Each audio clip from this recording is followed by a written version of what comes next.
When one looks at the history of mental institutions, at least in the Occident, the Bethlehem Royal Hospital in London, also popularly known as Bedlam, cannot be overlooked.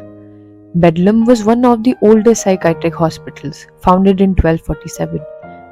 At this point during the Middle Ages, mental illness was often attributed to demonic possession or divine punishment, leading to harsh and inhumane treatment.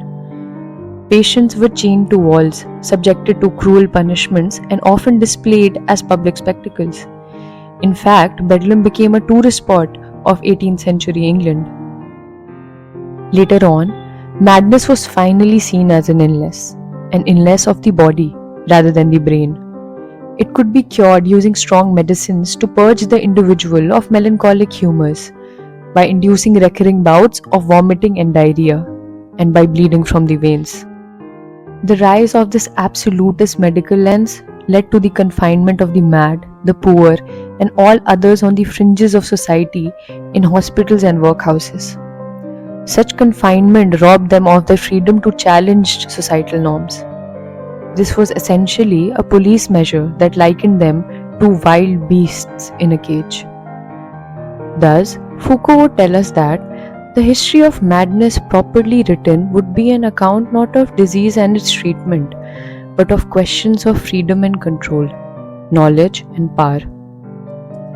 In the early 19th century, James Tilly Matthews challenged Bedlam's politics of compulsory confinement. Matthews protested his sanity, and his family, friends, and parish authorities petitioned for his release. The medical staff of Bedlam maintained that he was an incurable lunatic.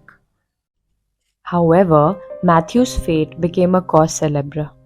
It brought Bedlam under the scrutiny of the House of Commons Committee, which was already investigating madhouses in 1815. Documents written by Matthews alleging maltreatment weighed heavily on the authorities.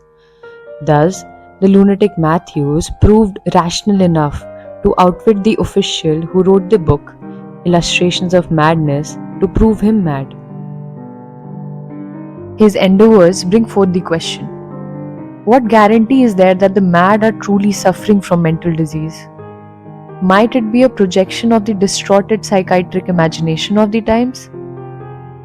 In this series, we will follow up with places that chose to look at and treat mental illnesses differently, with an understanding towards human dignity and freedom.